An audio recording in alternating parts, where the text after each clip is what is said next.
All right, good afternoon, everyone. My name is Shiloh, my pronouns are he and him, and welcome to my weekly Affirming Reflections live stream. I'm joined today with Pan Graham for the first of hopefully many interviews. Pan, welcome. I know that it's also your birthday, so for any of the folks tuning in, please feel free to share some birthday wishes in the comments. So happy birthday, Pan. You better tell them to me because I don't have it open. Fair enough, I will.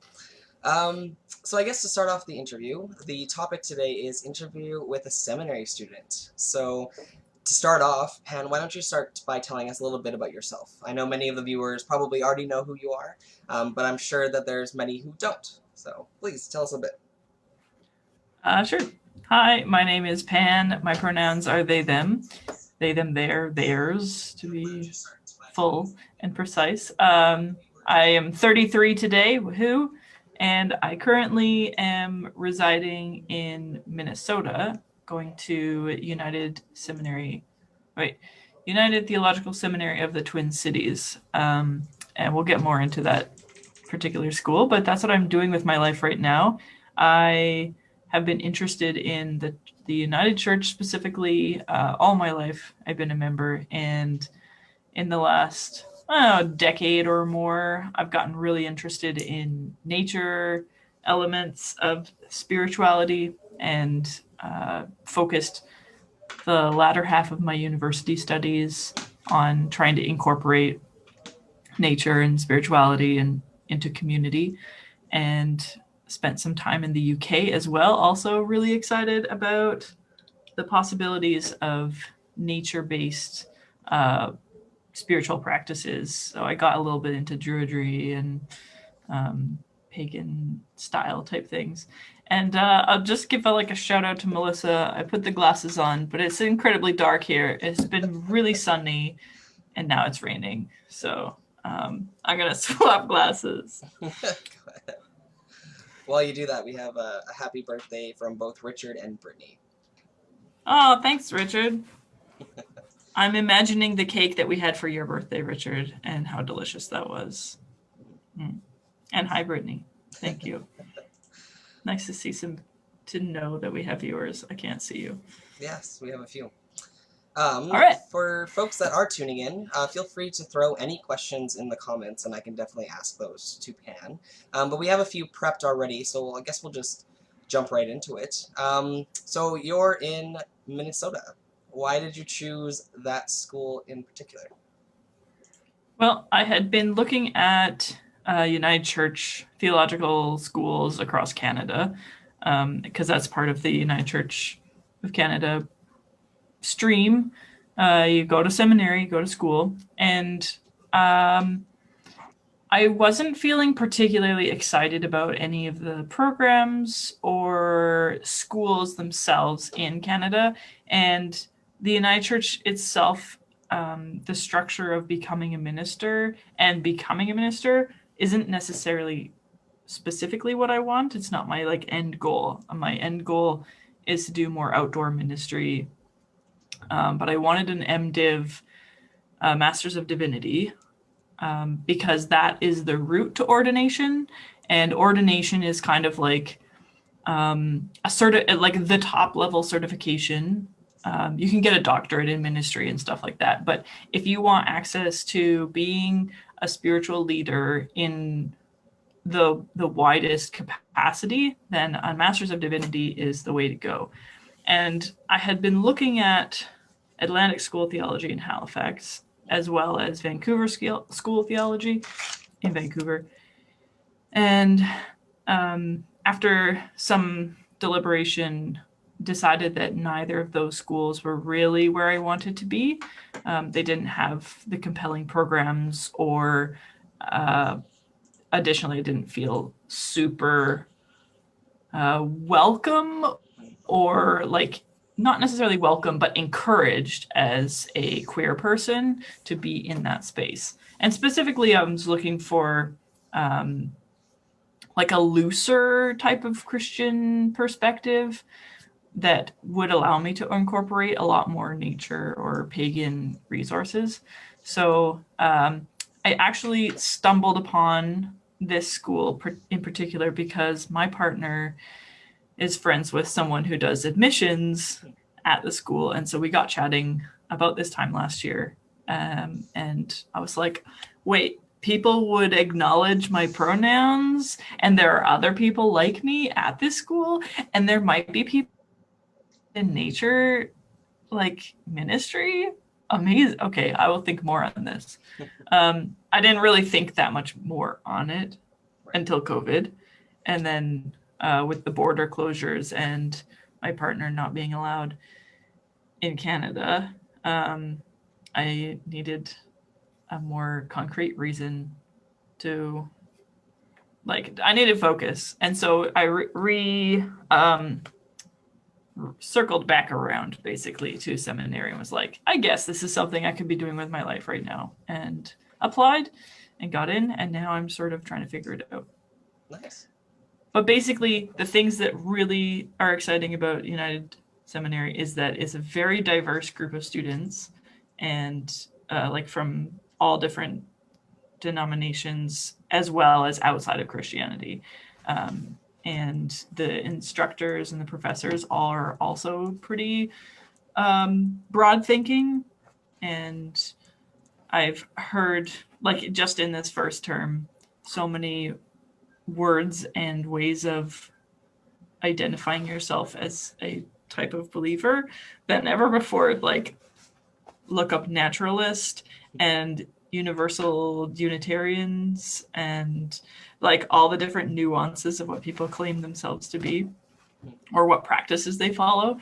Did you know that you can be part of the priestess of Morgana Le Fay? Like, I don't know. I didn't, but that's a thing. And it's really cool to meet other students who use they, them like regularly. Right. So it's a really lovely safe space. No, that's awesome. You must feel, I guess, validated and included as your whole self in that space because of other people being like you. Yeah, it was really cool because I dropped in on a class in the summer just to like check it out and see what people were talking about. And of the 8 people on screen, including myself, about half of us were using like either 2 pronouns or just they them, and I was like, Right. damn. and and they were talking about how to approach they have a social transformation program, and so it's a social transformation class that was discussing how to approach or how to like draw out minorities and like differences in ethnicity and social location or like where people come from and how to work with them in their place, like what all the crap that surrounds a person of color or a queer person of color and stuff like that. So just sitting in that class, I was like, oh, yeah, we need more of these schools. Totally. I agree. So. Well, that's wonderful. That's a really long pathway to why you chose going there. It's a really small school. Not very many people, I think, know about it. You kind of have to dig for it. Mm-hmm. No, that's fair. I know you mentioned a little bit about, nature, community, nature-based spiritual practices. What, I guess, are you trying to pursue in your studies? Like, what is, like, I know you said that ordained ministry is not so much the end goal. So what kind of is your end goal? Are you wanting to do something that's like a church-based thing out in nature? Are you hoping to do more workshops? Like, what's kind of your envisioning goal and why you're pursuing that? And kind of what's sort of topics or classes that you'll want to pursue to gain that end goal? So I am less and less drawn to specifically Christian practice. I think I am.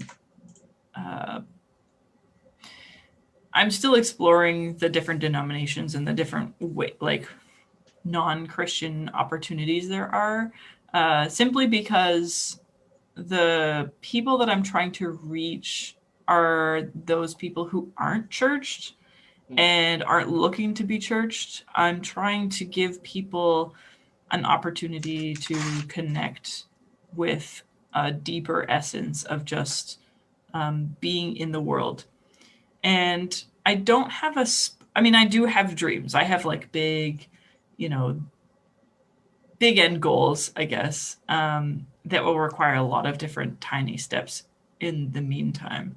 So, one of the smaller steps, I guess, that is more achievable in the near future is just planning one off gatherings or events, COVID friendly, obviously, for families or people in a nearby community to go to their park, and then I would facilitate a type of group interaction with nature and just like getting out and being being there. Kind of, I guess it would echo a lot of what I've done in camps in the past, except with a focus on a broader range of ages. Mm. So summer camp is usually pretty much like you're 6 to 12 or whatever age range, whereas this would be reaching anybody who wanted to come. And so those are like, that would be kind of where I start, trying to get people just into their local parks and build a relationship that way and offer spiritual type practices. There's a It's not a new fad, but it is new to North America as a spiritual practice, and it's called forest bathing. I think it comes from Japan or China. Basically, just having access to your local forest Mm. or a park nearby and going in and being with the trees as a bath, as a cleanse, spiritual cleanse. So it'd be similar sort of sense to that, leading people in that direction where they could go and do those things for themselves. But in the campy nature of who I am, I would love to have a year round center that I could work from, whether or not that is a relationship with a community or I win the lottery. I don't play the lottery, so that's not possible. But like, if I stumble upon a property and I'm able to work with some of my other people, like my partner or my business partner, and we put together like a retreat center or a summer camp type thing that would exist as a space where people can come either as a one-off like a retreat or as a regular or both. I would like it to exist as both a regular community fixture like a church, where there's a spiritual home for people rooted in that land or that spiritual place. But then also, yeah, we'd definitely be running programs for kids in the summer and adult weekends and things like that. It's big. It's glorious. It could also exist as an eco village. Like there's way too many options, really. But the underlying bit of it is accessibility for people who don't have cars. Like that's a back of my head thing that we don't really acknowledge when it comes to summer camps and other types of retreat centers, is the like getting to places and how the act of withdrawal from your space like makes it feel like sometimes it's inaccessible, or like you crave that place so often. When if you built the relationship with your park next door, Mm-hmm. then you would have it all the time. Like that's the kind of mentality there, is like getting people really attached to where they are and not feeling like, oh, I need to fly to Mexico for vacation to feel better. Like Right. nobody can or wants to do that right now. But even if you could, I want you to love where you live. Right. Right. Oh, that's Blah that's blah blah. amazing. So kind of like almost like a traveling short-term camp is kind of how you're envisioning it, in a way where, yeah, folks can just walk out of their house and down the street and find solace Yeah. in nature without having to travel all the way to Jasper or Banff or finding Yeah. far away forests when there's plenty here in the city. Exactly. Yeah. For me, it would definitely start with wherever I am and where I can access to help people do that. So it would be very much a one-off thing until the magical day that there's a property or a relationship with a property that we could start getting some base roots, I guess. Yeah, and it kind of reminds me a lot of some centers that I'm familiar with through Bible college. I know there's one called the Mark Center, and it's in Abbotsfield, BC, and it's essentially like almost like a prayer retreat where you go for a weekend or a week, and you're just there listening to God, and that's the entirety of the retreat. So I can definitely see something similar in the middle of nowhere, and the whole retreat is to go and enjoy, nature and the forest around it. So I guess a follow-up question. Why does nature draw you in? Why is this something that you're interested in more than a building or community, or why? What part of the nature aspect is really important to you? That's a good question. Even if you, I don't even know. Did you come up with that, or is that from the list of people? No, that's just in my head. That was mine. Cool.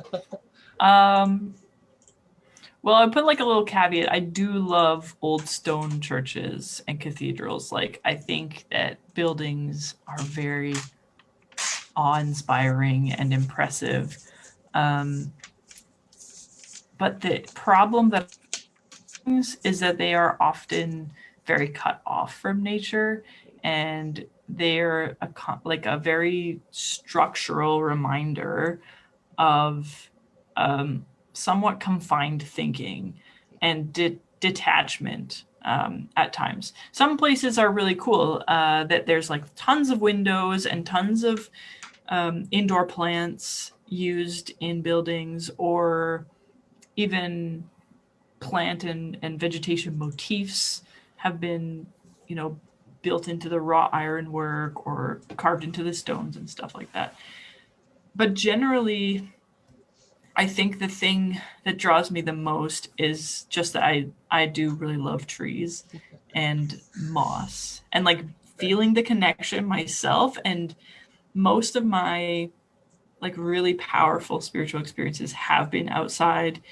And I mean, every time I see a sunset, it could be the crappiest sunset ever. If there's like a little wisp of pink, I'm there, like just staring at it. And you can't talk to me about anything else while I'm doing that, because it's just it just draws me. And it's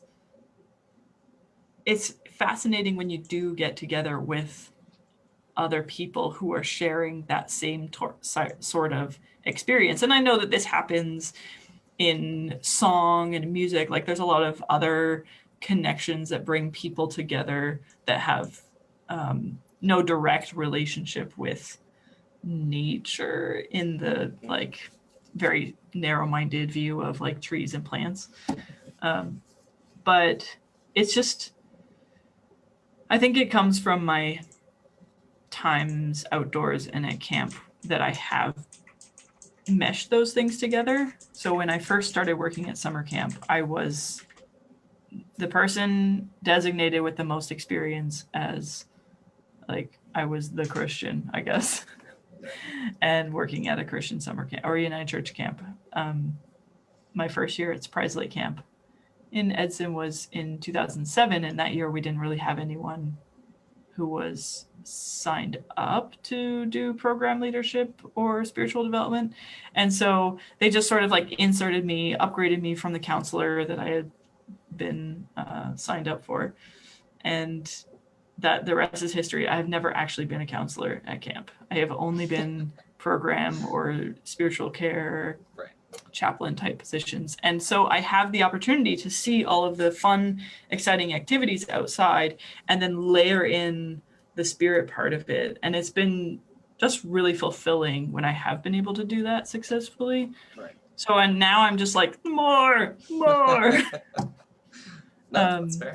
Yeah. And I think I spent 3 summers working with the Aboriginal Junior Forest Rangers. Oh wow. And so being introduced, I wouldn't say that I have like a large scale view or relationship with it, but being introduced a little bit into Indigenous culture that really weaves in spirituality to everything and relationship with the planet, Mhm. the land, everything around. That has also influenced me a lot. So I really respect and appreciate the spaces where Indigenous people and their cultures are invited to thrive. Um, I wish that happened more. Yeah, I hope so too. Well, thank you. That's really interesting how you just integrate nature into everything and how your own upbringing and your experiences really navigated kind of how you feel and experience God through that. I Yeah, guess going back to something like that. I guess yeah. I guess going back to school, seminary. I know you've only been there for a few months now, um, but I have to ask, what is the coolest thing you've learned so far? Oh man,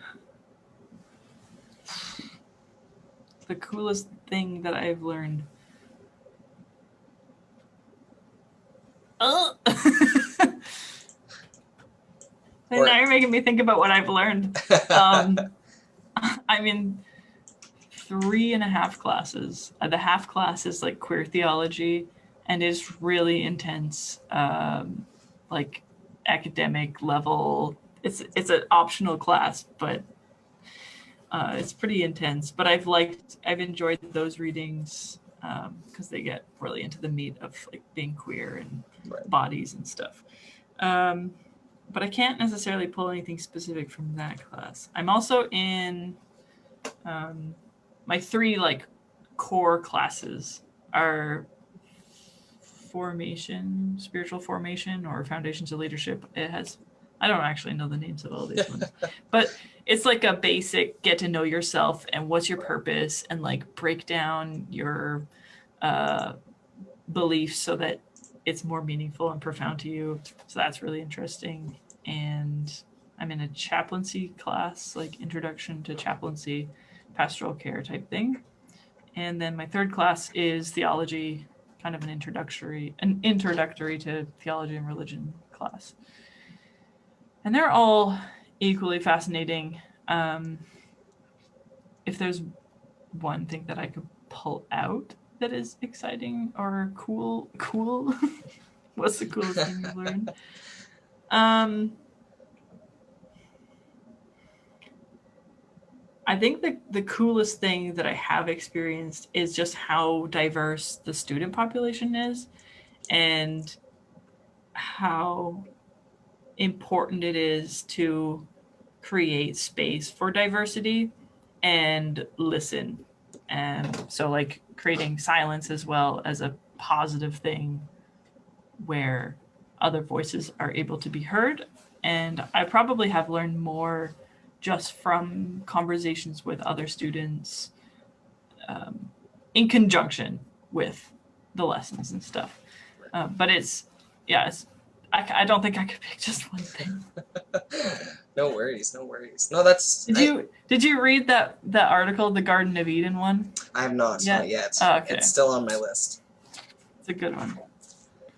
No, I'd have to, yeah. Because yeah, I think one thing that's profound that you said is the diversity of students, and I think I've talked to you about this before, and maybe others as well. It's just like I'm so excited to see the change in theology now that women, people of color, LGBTQ folks are now able to go into seminary, learn all of this stuff, and now present and research their own findings. So now we're not getting 2,000 years of cis, predominantly white in the Western hemisphere, and male interpretations in theology. And now we're just seeing a huge influx of women, people of color, and trans and sexual minority folks being able to break apart what theology means and what that means to them. And so even just creating that diverse student body in itself is you're already learning that. You're already seeing different ways in how people are interpreting the book. So Yeah, and it's really it's nice to hear the pops of other like it's not like it's still a Christian seminary, but there is opportunity for other input. And so I'm part of the pagans group so that we can check in with each other and see like, are you feeling okay? Are people in classes like bullying you or like, are you feeling left out or anything like that? So yeah, it's the diversity and presence, not just like, oh, we're open to everyone, like everybody's welcome. It's like it's intentional in the classes, and people are. I guess it depends on the class, but so far the classes that I've been in have been very warm and safe for people to express whatever their history is or whatever their coming into it is. And you're right, there is in the last like 50 to 100 years has been an explosion of new voices. And when you said that, it reminded me of the fact that there's a lot of new like eco theology and feminism and womanist, and like I have learned or dabbled in all of these different ones, but then there's also a move towards including more native theology as well. mm-hmm. And we're just in my theology class getting into talking about other religions. And I think I'll be doing more variety of religious thought from a non-Christian perspective next semester, next term. But I do have a thing that has been like the most exciting. Okay. The coolest thing was when I read the Native American theology chapter about tricksters, because like the trickster story is not I wouldn't say universal, but like culturally found everywhere. The idea of a character that can be tricksy or does like plays tricks on people, and then there's a lesson learned. Right.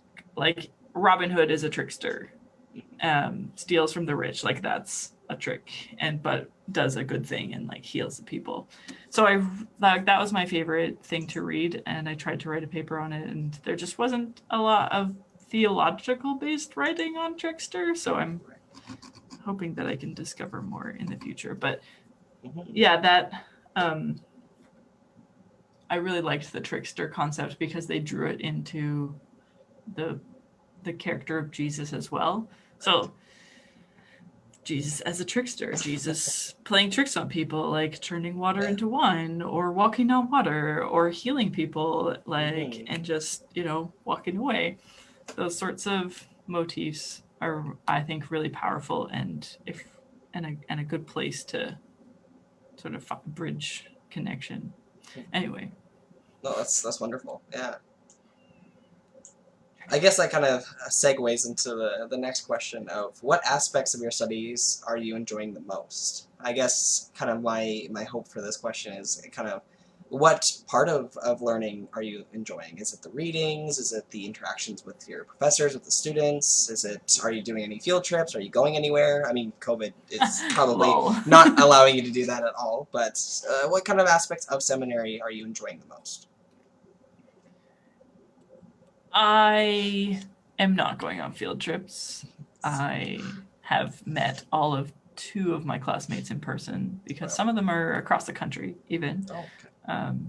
There's this seminary does Zoom all the time. Oh, okay. Or the option of Zoom for students who are distant students is always there. And so it wasn't really difficult for them to switch into COVID time. It just meant that people stopped wanting to live nearby and went home to where their families and whatever were. So I'm less enjoying that aspect.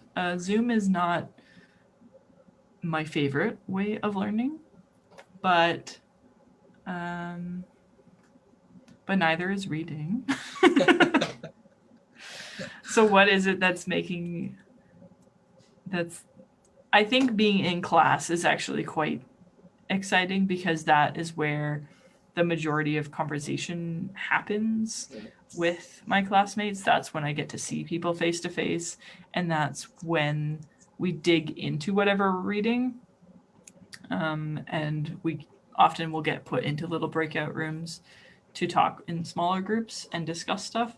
And that is, yeah, that I think that is the opportunity to learn from other people and see Right. other people's perspectives. And so I really appreciate that. And okay, as much as I hate on Zoom, it's not that bad because it allows me, the person who would probably need somebody to sit next to them in class so they could chit chat the whole time. I get to do that with the chat box.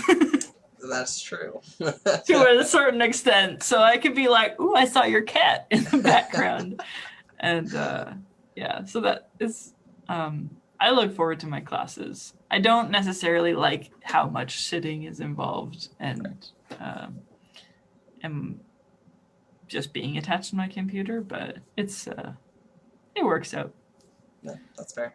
Yeah, and honestly, no one enjoys, reading a whole bunch and writing essays, but it's the knowledge that really drives us forward. So, yeah. Some books are better than others. There are Yep. books that I'm like, ooh, I'm going to pass this off to this person when I'm done, or Right. I want everyone to read this book. Like, Mm-hmm. and then there's ones that are like, you made me buy this. Yep, I feel that. Yeah. Well, that's great. Yeah. I'm glad that you're at least enjoying yourself as much as you can, given the circumstances of COVID and isolating and solely using Zoom. Hopefully, maybe in the future it gets a little bit more in person, but I guess it's a waiting game for now. Because how many years do you have left? Are you doing 3 or 4? Um, as a Canadian international student, I am required to take full-time classes to keep my visa. Okay. So that keeps me on the schedule of achieving all of my courses in 3 to 3.5 years. Um, but I have up until a fourth year, and I may do supplemental courses just because there are a lot of interesting classes. I think that's the thing that sets this institution apart from others is that yeah, you do have to kind of check some boxes, but based on who is leading the class and who is in your class, what you get out of it and the opportunities, like the conversation around Hebrew scripture is going to be different in every institution because of who's in your makeup. Um, I'm still not committed to taking the Hebrew scriptures, to be honest, but we'll That's get fair. there. Yeah, that's Hebrews. Oof, it's hard. Uh, I'll do some sacred text someday. Right now, I'm mostly just doing some other of my other classes, other required classes. But I feel like that was a tangent to a question that you actually asked. No, I guess I got it. Yeah, it was just the aspects that you're enjoying, and you told me that it was the conversations that you really enjoy. So I'm glad. Yeah. I guess to end our time together, there's one last question, which I find is probably the most important. Are there any words of advice that you'd like to share with LGBTQ students, either in seminary, in Bible college, or even just in university in general? Um, what's your advice to them in navigating either a school, navigating class, navigating students or professors, as a non-binary person or as a queer person in general? For me, it was really important to find a place that I would be accepted. I hear about struggles that people have of I just have to make it through, or it's really important for me to be here, but I can't be me. Those kinds of stories I hear kind kind of maybe in a stereotypical way, or maybe it is really true and accurate. And I didn't want that. I feel like if you're going to be your full true self, you have to be around people who will let you be your full true self. And if you're in a place where that's not okay, then it's going to be really difficult, or it seems like it would be difficult to get the most out of what you're studying if you're having to shut off part of yourself. So it's worth waiting. It's worth doing the soul searching, and it is 100% worth checking in before making decisions, and really thoroughly checking with yourself, checking with the school, check with your school cohort, drop in on classes, ask them about their policies. If you can talk to alumni students or current students about those aspects, and just knowing that there's like a critical mass and that you're not your only person, I think that is really helpful, to not feel isolated. Now, of course, it's if you are of a practice or a denomination where the predominant thinking is kind of anti-LGBTQ, and you're like, I'm going to fix this from the inside, just be sure that that's what you want to do. Because if you're feeling obligated to do that, there might be some other tracks that you could take. And if that is like all the power to you, like I wish there are definitely people who need to do some work and they need helpers. So whatever is really truly calling you, and don't feel like you're forced into anything. Like I'm choosing to pay a heck of a lot more money to attend school in the States than I would be in Canada. And I think it's worth it because of the education environment and the outcome. So yeah, I guess that's in a roundabout way. How could I sum that up? Be true to yourself and don't let people bully you. And find a good community. No, those are great words of advice for sure. And unfortunately, I wish I watched this stream 4 years ago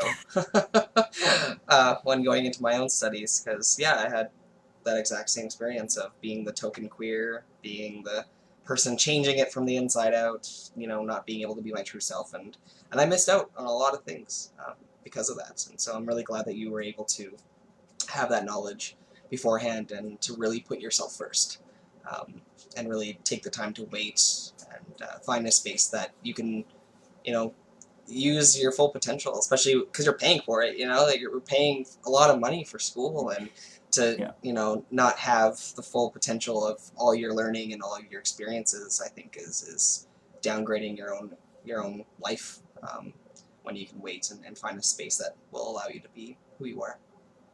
I think I could add an extra bit there too. Like I wouldn't have known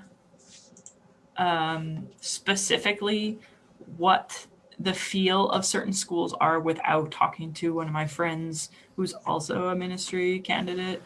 And she actually left a school that I thought would have been my top choice and would have been welcoming just because of its location, and it turned out not to be. So it's always good to check and give yourself permission to change your mind. I think that is also a thing of like, if you feel that this is uncomfortable, if you feel like you're in the wrong space, it is not a waste to cut it halfway. Because if you're committed to whatever you're doing, there is a space where you can take those credits elsewhere. You can take that learning and apply it elsewhere. Do not feel like it was a waste of time if you have to leave early, basically.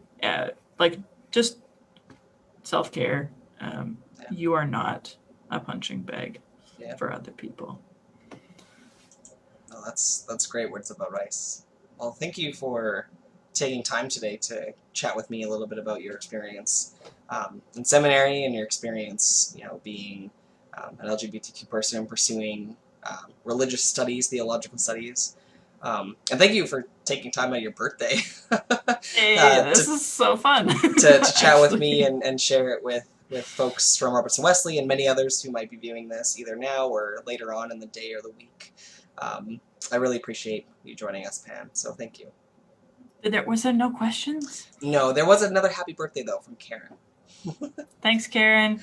But I'm sure folks who might be tuning in later, because it is in the middle of a workday, Yeah. I'm sure if you ask a question on the comments, either myself can share those with Pan, or Pan can take a look whenever they're free and answer them Yeah. if needed. If you're able to tag me, I know some people probably who aren't friends with me might not be able to tag me, but if you tag me, then I'll get it. Otherwise, I try to limit my Facebook scrolling Fair. of death It's just true. because I don't, I got so much stuff to do. That's fair. Well, I could definitely always take a look and send you any future questions that come up with folks who are watching Yeah, at a later no, date. happy to share my experiences with people. Or you could always come in person and ask us at coffee hour. It's true. Yes, coffee hour is this Thursday at 11. So message me for the link for that, and it's just a great way to chat, like kind of like how we are right now, but in a safe, confidential Zoom call. So thanks again, Pan, and thanks for everyone who tuned in today. And we'll see you next Monday. Take care.